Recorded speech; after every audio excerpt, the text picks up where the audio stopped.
I'm doing a video response to trauma-informed care for week 5. And I'm going to be answering the questions and then applying the material that I've learned to those questions.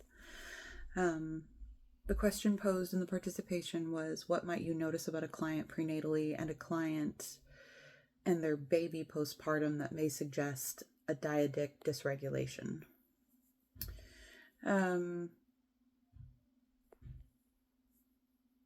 I mean, a client prenatally, if there was a dyadic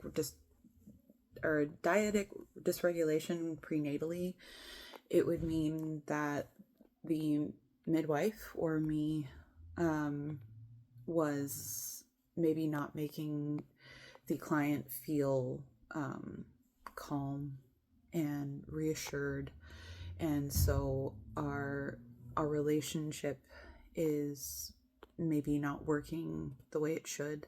There could also be dysregulation with maybe the partner or a family member, and so understanding that if this client is already dysregulated prenatally, either by a family member or their partner, that maybe we need to look at some sort of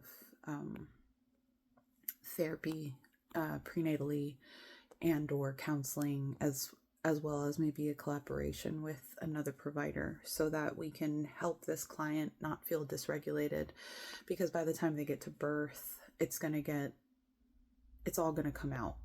So any dysregulations, any relationships that are not symbiotic in a way, which I really think that like Dyadic theory is about, co-regulation with another person. So with client midwife relationships, that's going to be, you as the midwife are trying to not have your client relive maybe the trauma that they've already gone through. And so you're reassuring them and giving them evidence-based information so that they are not getting re-triggered into that situation. And then postpartum, with babies and new parents, it can be a number of things that could cause a dysregulation, maybe with reopened trauma during the labor, and so they're having a hard time bonding with the baby. Maybe there was a transfer, maybe there was a situation that came up, and so they're not able to bond with that baby, and so it's causing a dysregulation with that relationship, as well as maybe breastfeeding, or again with a partner or a family member, and so it's stopping or inhibiting the parent and the baby from bonding and forming a co-regulation within that relationship between the two. Now the parent is dysregulated, and so the baby feels that, and so they're not able to bond, and so they're not able to develop. And so it's like we always say, it's like a domino effect. So postpartum depression and postpartum dysregulation, prenatal dysregulation, if one or two things is happening to dysregulate this relationship, then all of the dominoes can start to come down. So we want to take care of these things. We want to start talking about these things prenatally, so that when we look forward to postpartum, these relationships are able to form and these bonds are able to form. And what experiences put dyads at greater risk for postpartum dyadic regulation? Intergenerational trauma, sexual trauma. Maybe I had a client when I was a doula who did not want to breastfeed because she had been sexually abused, and so it did make it harder, and she even admitted this postpartum. It did make it harder for her to bond with her baby because she wasn't able to get that bond from breastfeeding. And so it was harder. It was harder for her, and it was harder for the baby. Eventually, I mean, we found resources to help, because I wasn't going to be the one, or we weren't going to be an entity that made her, forced her into doing something that made her reopen that trauma.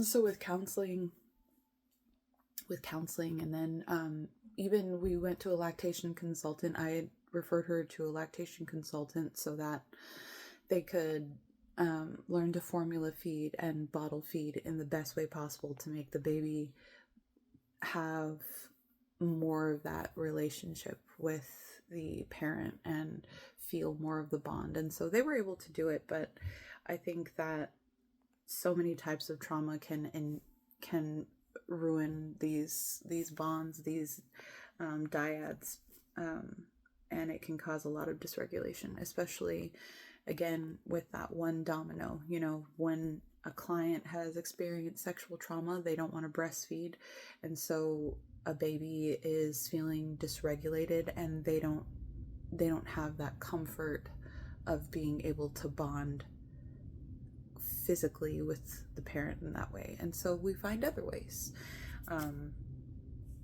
Again, I think even back then I didn't realize the level of importance that building a strong relationship with a client prenatally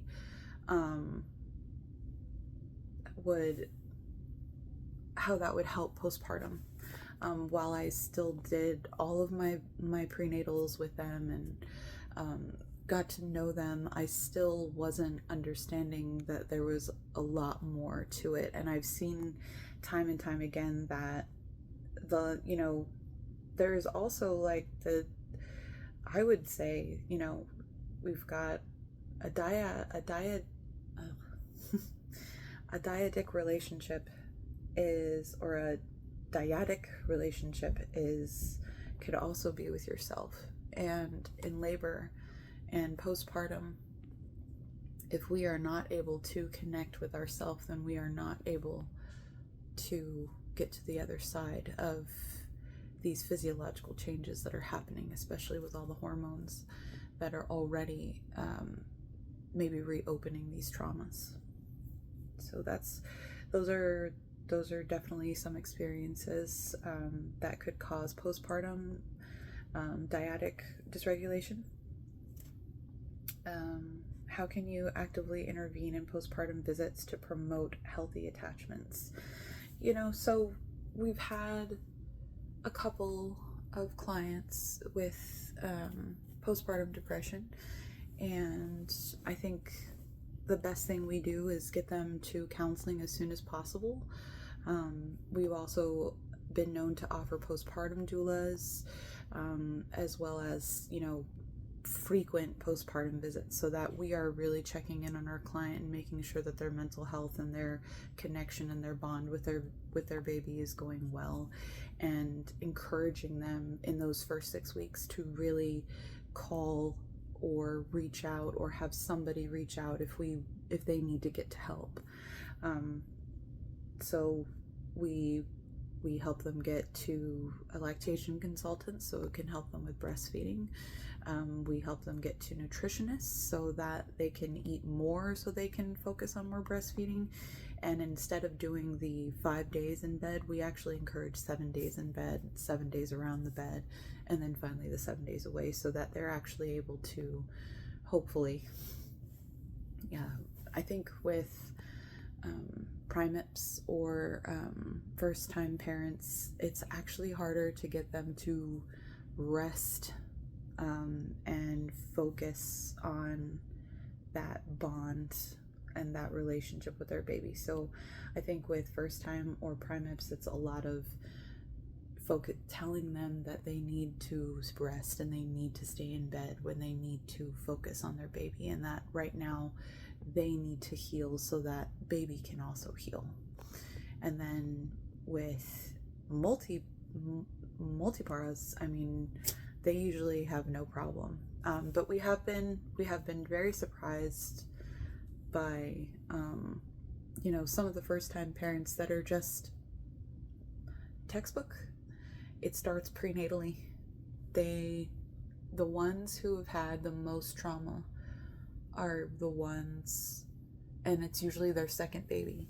The ones who have had the most trauma are the ones who are usually the most prepared.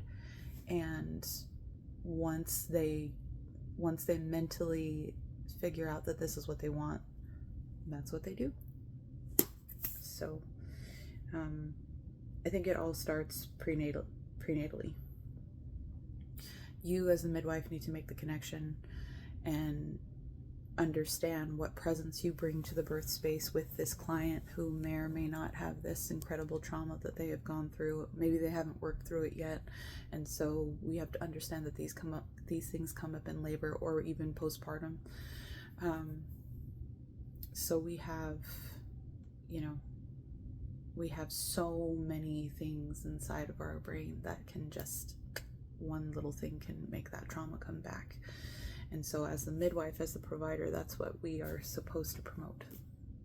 And if we do counseling and we get people to the resources that they need to get to, then these outcomes can be a lot better. But all we can do is our best and stay working and learning to become trauma-informed midwives.